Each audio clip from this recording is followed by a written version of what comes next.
Hello. Welcome to another episode of the Horrific Podcast. We're two friends who live in different places but share a love for scary movies. Each week we both watch the same movie on our own and then record a conversation together about what we liked, what we hated, if we were scared, and maybe even some larger truths about why people watch horror movies in the first place. This season we're going to be focusing on horror subgenres and how they've changed over time. Hope you enjoy it, and thanks for listening. So here we are, back, season the 13th, and we have been doing kind of shorter mini-series on different horror subgenres this time around. And we are very rapidly approaching the end of our mini-series on monster movies. A little bittersweet. Yeah. So bittersweet, in fact, that we decided to do another one next week to tack on at the end, even though this was technically going to be the end of it. But we will explain why we did that next week when we start getting into it. But down to business. Something we talked about in the first half of our mini-series about monster movies was that monster movies often tell us something about the time in which they were made. King Kong had the military as the thing that saved us, which at that time was very relevant. For Godzilla, it was science. And then with Alien and Predator, it was human ingenuity. Something else that we should talk about, though, is how movies sometimes hit at just the right time for them to fit into what wider cultural interests are, and that really sets the stage for their success and influence. An example of this is that if you look at top-grossing movies of the mid to late 70s, you see some common themes. Jaws, the King Kong remake, Star Wars, Star Trek the Motion Picture, and Close Encounters of the Third Kind all came out within a few years of each other, and Alien is a part of that group. So looking at the larger context of the time, it makes total sense that this monster horror movie in space would have been successful. And I think you can probably say the same with Predator and gritty action movies from the mid to late 80s. Another side of all that, though, is that sometimes a hit movie can take something that has been kind of boiling below the surface of a cultural movement and elevate it to a mass audience in a way that captures the imagination. And to a very small extent, you could say that Godzilla vs. Kong did that with, like, the Hollow Earth theory. Because I definitely hadn't heard about that, but if you start Googling it, you find a lot more. But I feel like we're going to get an even better example of what I'm talking about with the movie that we watched this week, which is Alien versus Predator. I spent the whole damn movie trying to figure out which one was the Alien and which one was Predator. Well, I mean, the roles kind of reversed. We'll get into that. I mean, like, this movie really had a hard time picking a side for a while. I think they should have named it Aliens and Predators. Yeah. The versus is the piece that kind of pissed me off.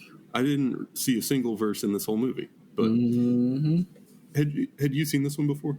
Yeah. So this was in the theater.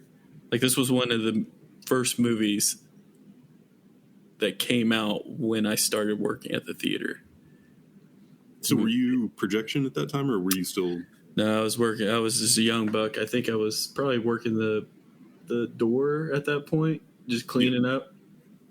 I actually have a story about this one. Okay. I started working at the movie theater because a pretty girl worked there. And she let me down while we were working. And so I loaded up nachos and I went and hid an Alien vs. Predator because no one watched Alien vs. Predator. And so the theater was always empty. And so I just sat there and watched it and ate nachos.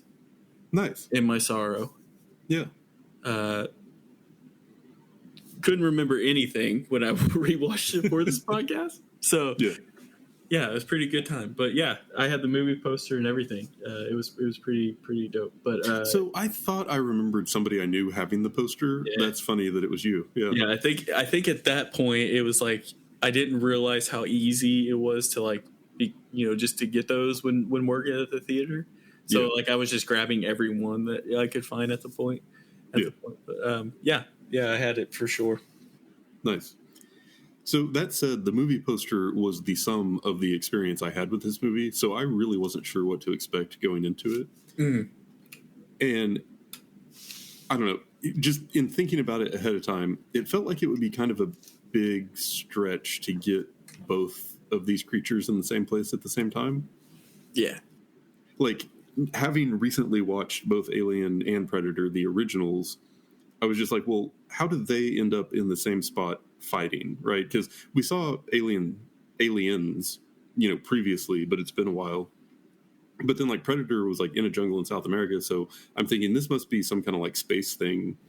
And it wasn't really. It was much more convoluted than that. And so I thought it would be interesting to give some background that puts this into perspective. Yeah, that would be awesome. You ready for a little history lesson? I am. In 1968, German author Erich von Däniken published the book Chariots of the Gods, which suggested that extraterrestrial beings visited the Earth and helped shape the technology, religion, and civilization of early mankind across the globe. Though many scientists dismissed pretty much all of the evidence in the book, it became a New York Times bestseller in the 1970s and inspired ABC and Discovery Channel documentaries in the 1990s. The ideas from Chariots of the Gods didn't really hit their heights of pop culture popularity, however, until 2009, when the History Channel began airing a show called Ancient Aliens that is currently still running now in 2023. I was aware of most of that from watching a bunch of weird documentaries over the years. So imagine my surprise when watching Alien vs. Predator for the first time. I find out that it was basically an episode of Ancient Aliens from 5 years before that series even existed. Who copied who? Yeah, exactly. It was crazy to me because as they were talking, like explaining the story, I was expecting another like Hollow Earth, like making up science as we go along, like super over the top, like nonsense. And I'm like, oh wait, no, like this is all based on a thing that actually has like a decent amount of a following. You know what I mean? Like it was weird because I was like, wait, as they're unveiling it, I know this story. Like I've seen episodes of the show that like talks about all the reasons why people think this is actually human history. And that was like somewhat disorientating for a while. Yeah, I can definitely see that. I haven't put in the time and effort to Ancient Aliens, but I'm definitely interested in it. I just kind of feel like at this point, majority of that is probably wrong just based off the fact of like how much more knowledge we have with our telescopes. So I just struggle with it. But how many telescopes did we have in ancient history? Okay. Well, 5. Started with Galileo. However, fair. Wow. I will say, even though I didn't want, is that true? I have no idea. Let's just act like it is. I have watched Beyond Belief, Fact or Fiction, the whole series multiple times. So I pick and choose what I'm going to watch. And Ancient Aliens will be on my list one day. You really don't need to watch that much of it to get the general idea. I've just seen like enough other documentaries that talk about the same thing to like know.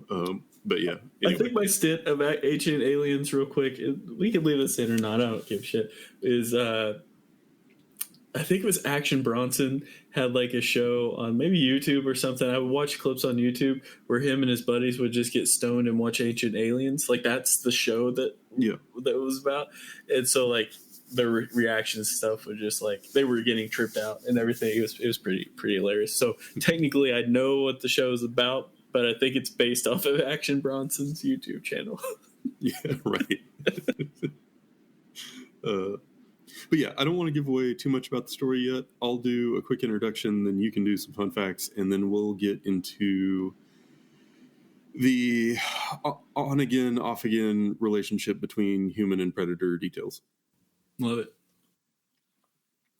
In 2004, 20th Century Fox brought us Alien vs. Predator, a science fiction, action-adventure monster horror movie written and directed by Paul W.S. Anderson. This movie tells the story of a group of scientists and outdoorsmen, and women, who are recruited to lead an expedition into an ancient pyramid deep beneath the surface of Antarctica. Could all of Earth's ancient pyramid-building cultures share a common origin? Could the aliens and predators have lived on the Earth even before humans? Could ancient aliens have been right all along? Only one way to find out. Watch this movie, which you can do by renting it on Amazon Prime Video. It was made on a budget of around $65 million and made almost $180 million at the box office, so you could say it's kind of a big deal. What did you learn about this movie? I'll give you 2 facts. Arnold Schwarzenegger was actually supposed to reprise his role as Dutch in this film at the end of the movie, but only if he lost the election for governor of California. I remember speaking on that with the Alien episode, so I just wanted to bring it back because this is the official episode that we talked that was the case. I just thought that was kind of funny. Also, did you know that this had, as of the year 2004, had the shortest time for film, edit and film and edit? It was the fastest amount of time to do that. It only took, filming was given 2.5 months. Post-production was given 4 months. And so they basically got it done in half a year. Wow. Which is I guess the director Paul Anderson, it beat his last record of 10 months for Event Horizon. But yeah, it's just insane how fast that was. Yeah, especially for something this special effects heavy. Yeah, exactly. That's exactly what I was thinking. But yeah, those are my 2 facts for Alien vs. Predator. Nice. So this obviously continues the tradition of making popular monsters fight each other, which has been a very popular formula in monster horror movies. Yeah. The last one that we watched that was kind of the equivalent during this miniseries was Godzilla vs. Kong, which also made a boatload of money. But this one I feel like is a very different type of movie just because, kind of like we talked about, it's a different vibe when you have giant sort of civilization-ending monsters fighting versus here where you have, I guess, much kind of smaller, more personally dangerous monsters. And so I was really curious how they were going to answer the question of why were the people that we care about stuck in such close proximity to the monster? Because that's an easier thing to say when oh yeah, well, we're just the entire nation of Japan existing and now Godzilla's going to come stomp on us, or Godzilla and Kong are fighting and all of our homes are in Louisiana, so that's why we're in trouble or something. But with this one they had to get a little more creative, and so I was like, man, what crazy story are they going to come up with? Turns out it was a really simple story. Yeah. Obviously, a group of researchers hired by an eccentric billionaire to investigate a mysterious heat signature detected under an ice cap ended up getting sealed inside an ancient pyramid that was actually a hunting ground for an extraterrestrial race of predators. It's a tale as old as time. That's it. That's all it is. Yeah. I was just what is with these monster versus monster movies and these insane stories? But I mean, it kind of makes sense because you've got to unify these totally different franchises and get those monsters in the same place at the same time in a way that also justifies both of their existences. And so, I mean, I kind of get it. It was funny to me trying to write an answer to the question of why they were in the same place and the people couldn't get away. Yeah, I think it definitely gets at least from my perspective, it was difficult to figure that all out while watching. It took a lot longer to figure that out than I'd like to tell everyone. Well, that's probably just because but you haven't watched Ancient Aliens yet. It would have made perfect sense. That's actually a good point. Yeah. That's a good point. Yeah. Fact or fiction beyond belief did not work in this situation. Right. Yeah, it was definitely. However, when I did kind of figure that out, I was like, oh, that's actually kind of interesting way to tie both franchises together. So cool. And then to bring in this other theory that has kind of its own standing and following, Yeah. But yeah, to your point, it did move really fast in the beginning. All of the setup went by really quickly, which I kind of appreciate because I don't think anyone would go into this movie wanting to see things that weren't aliens and predators fighting. Yeah. That's what we were there for sure. Yeah. But yeah, there were a lot of things that were just kind of weird about the story and the setup. This was not A+ acting, but I was pleasantly surprised by the special effects because I felt 2004 was probably around the time that we'd get really questionable computer graphics. Yes, it is. But I feel this movie presented itself sort of cohesively in a way that the visual effects did not distract me for the most part. Yeah, I didn't think it was awful, but there were definitely some special effects that happened in this that I didn't think were improved since the first Predator, or Alien film came out. Yeah, I noticed more with the Predators than with Aliens. That's why I said that, but I didn't think there was that much of a jump for it. Which that's definitely basing off the fact of I was talking early in this little section about Godzilla and King Kong, that wasn't that much of a difference, or it wasn't that long, what was it, 20 years or so between the two films, or between Kong and Godzilla. Yeah, it was so it wasn't much, but you definitely notice a little bit of difference there. And so I just kind of thought, well, it's been a long time between the last Alien or Predator film to this, so I just kind of figured it'd be a little bit better. It definitely wasn't. I will say, though, it, like you were saying, it definitely didn't take away from it for me, at all. I didn't have any beef. And I don't know if it's because we had just recently watched, those older, Kong, Godzilla. Yeah. I don't know if that was the reason, but I didn't really have any major beef other than I was just like, oh, I just thought it would be better by now. Right. At this point. Yeah. Yeah. Yeah. And I guess to that point, one thing I did have in my notes that was the alien popping out of the chest scenes were better in the original Alien. It was definitely more featured. I feel like it was just more of a nod in this one. But that scene didn't really carry the weight in this one like it had been. Mm-mm. Yeah. But also, man, those aliens were wet. They're slippy, slimy sons of guns. Yeah. But there were some cool scenes, though. Definitely, there were a few scenes where I was I feel like that could have been played up more to make it more intense and scary. But then there were scenes that I thought were just super well done that could not have been done in the other movies. The first time the alien killed a predator and the neon green blood went everywhere. Mm-hmm. That was just cool. I was so in the moment for that, and I really, really enjoyed it. Yeah, I think that was the thing. It was while watching this, I kind of had to take down the horror shaders a little bit, and then just went into this of it's definitely more sci-fi action. However, there were definitely horror aspects to this film. There's no doubt about that. There's not even up for argument. Okay, people. I got aggressive. I'm sorry, but it was definitely. If I looked at it through those glasses, then through the action sci-fi glasses, I was this is what I signed up for. This is what we came here for. I didn't come here expecting super horror. So when the alien and predator, anytime they were fighting, I thought it was I was excited. It was cool because it was this is what yet again we're here for. To see. I just want to make this quick point too, or I guess I want to see if you had a similar thing, and it may have been more fresh in my mind because I just edited the Godzilla vs. King Kong episode. But did you have a panic 3/4 of the way through that there was going to be a third villain monster show up that Alien and Predator had to fight?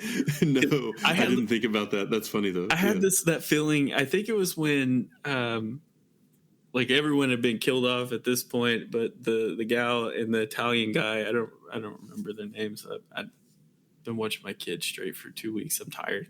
But I think it was that point where I was oh, if they introduce another villain and those two team up, I'm going to be shitting on this movie so hard when we record the podcast. Yeah. And they didn't. So I was pleasantly surprised with that, or pleasantly happy about that. But yeah. Yeah, to that point, one thing that stood out to me a lot in this one was, I guess, the way they played the empathy factor. Because we talked about that being a big part in those old giant monster movies. Yeah. Is that's the way that they kind of tease you with it is a big part of how those movies work and how they kind of keep you engaged. Because, when King Kong is brought back to New York and he's just totally chained up and he's almost been dragged out of his environment through no fault of his own and is now just made a spectacle when he was previously this, unstoppable force of nature out in the jungle, the king among all these giant creatures. You can't help but feel for him a little bit. And then the way that he was depicted in Godzilla versus Kong, he was like constantly the underdog amongst the other monsters. And so you just sort of like identified with that. Yeah. That was not at all a factor in Alien or Predator, like the original movies there. It just didn't happen. They were kind of the evil force that the people were trying to get away from the whole time. And in this one, both the aliens and the predators seemed very, very dangerous. Like, both are way leveled up from what they were in their original movie appearances, and there's more of them. And the humans just, like, in this environment, do not stand a chance. However, there was something about the way the predators were, like, sentient and technologically advanced and were just, like, methodically hunting down the humans in the beginning that really made you cheer for it when that first alien showed up and, like, speared the predator. Because it was almost like, by comparison, they weren't discriminating. They weren't there to hunt people down and kill them. They were, like, almost being farmed. And the main alien was, like, being held captive, and they were just being brought into this world to be hunted. And it seemed like for a minute there that they were the only chance that the humans would have to survive, is that, like, they would be the thing that stopped and distracted the predators while the humans got out. But then things changed. They decided, you know, like, eventually the people were like, the only way we can get out of here is if we give the predators their guns back to make sure that the aliens don't, you know, destroy all of us and then take over the world. And then it was almost like a buddy cop movie between, like, the main woman and the predator that survived. And so just the way that they, like, totally changed how you were hoping that the movie would play out, or which side you were hoping would win, I thought was a really interesting way from a story perspective to kind of keep you engaged, even though it was just still the conflict of aliens and predators the whole time. So it kind of ties in with what you're saying. So, like, when I can't remember the Scottish guy's name, but he was showing his son's pictures of his son, so you knew he was gonna die. So when obviously. You're at the point where, like, Sebastian and Alexa are like, where Sebastian's reading the hieroglyphics off the wall, and he's telling kind of the story they're kind of figuring out, and when she says you need to give the guns back, there were two things that came to mind when that happened. Was like, oh, okay, I can kind of see that's the case. Like, the predators definitely were, like, allowing humans to live. You didn't 100% know if the predator was just like, Charles is just gonna die, he has some bum heart or whatever the problem is. But there wasn't a tell for that. You're just like, he could have just decided it's just not worth it to kill him. So even though they did that, even though they kind of projected what was going to happen with half the people in this film, that kind of caught me off guard. So I was definitely happy, because I felt like it was very predictable up until that point.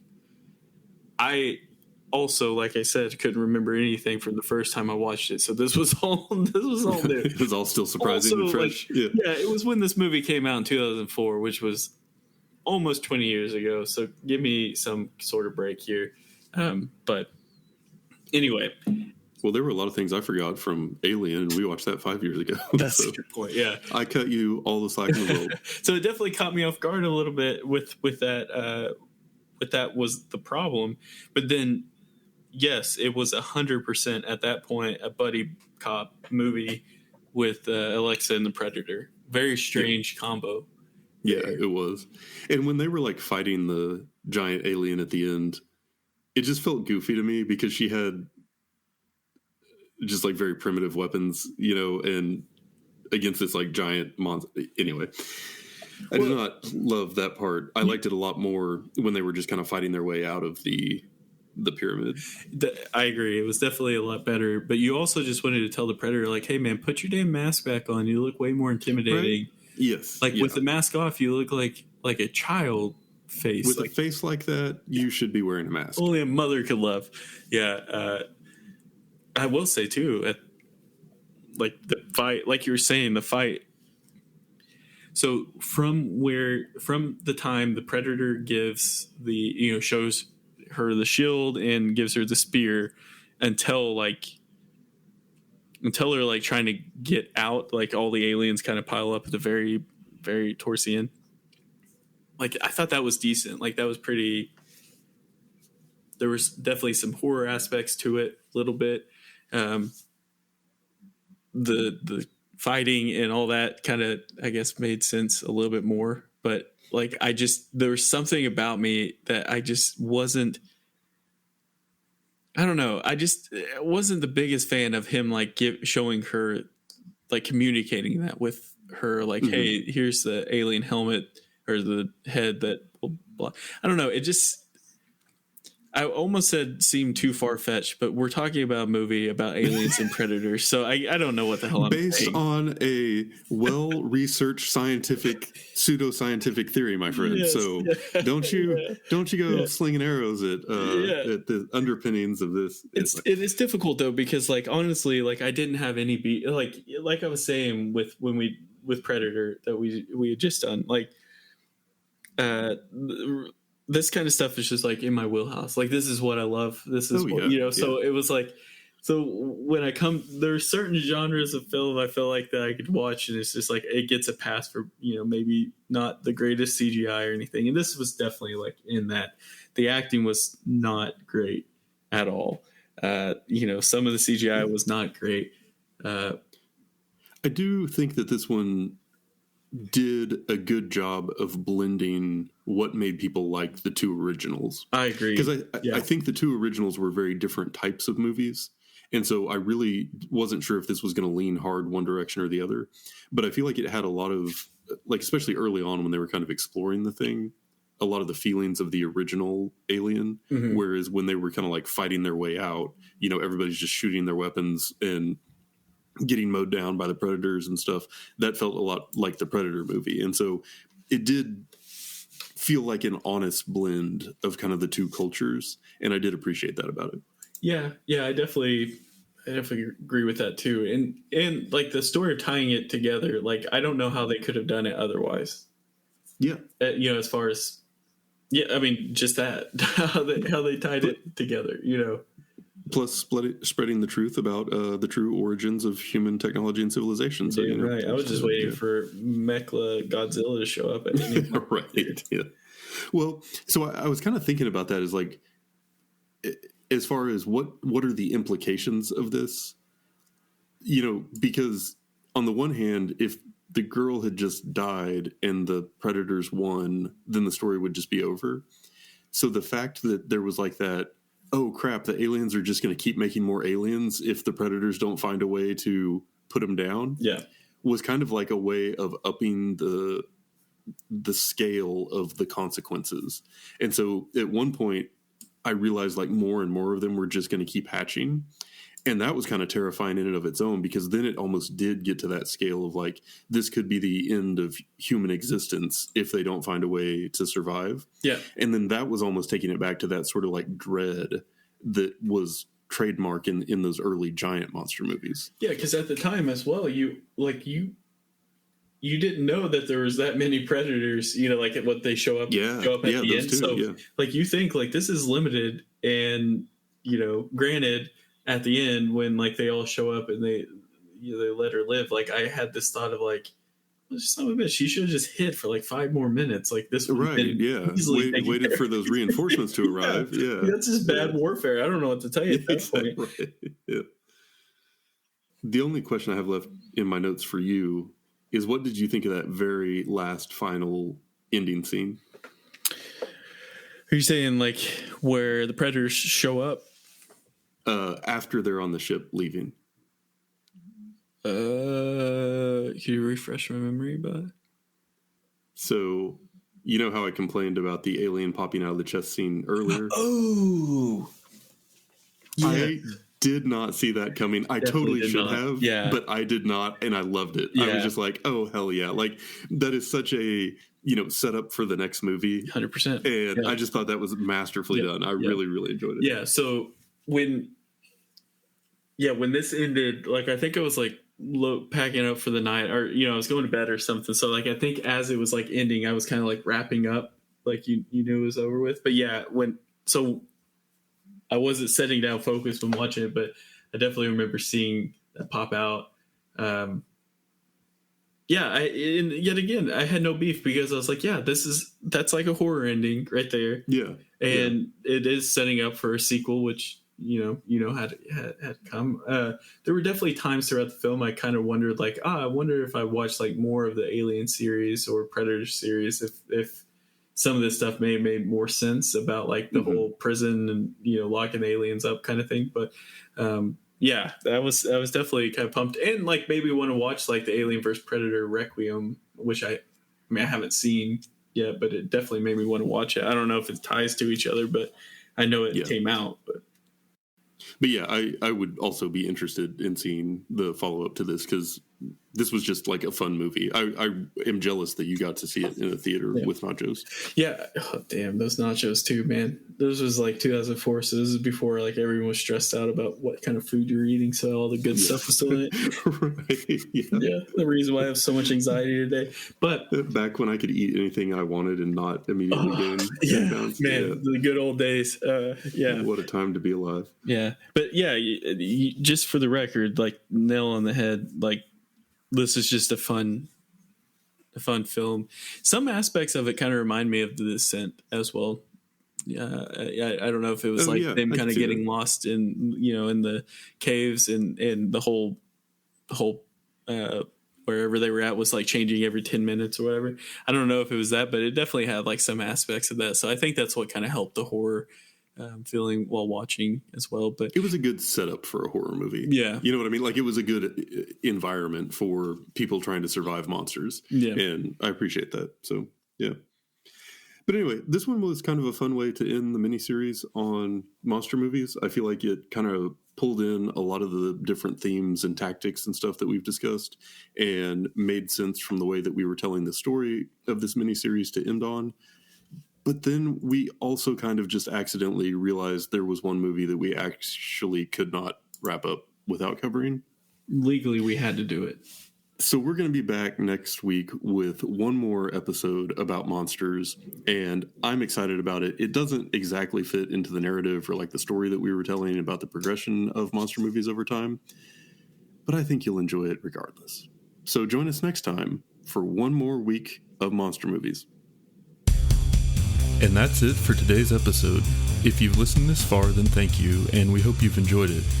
We're always looking for new ideas, so if you have any questions, comments, or movie suggestions, please send us an email at thehorrificpod@gmail.com, or feel free to comment on or message our Facebook page. Just search for The Horrific Podcast. Thanks for listening.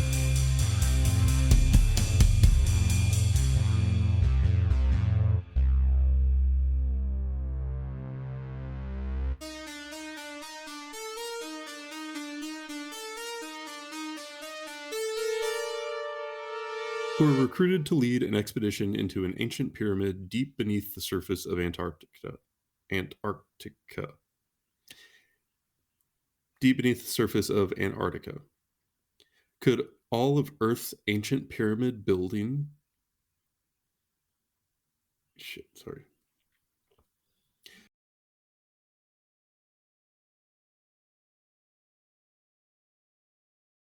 This only has 22% on Rotten Tomatoes. 39. Well, that's because people are dumb. They haven't seen Ancient Aliens.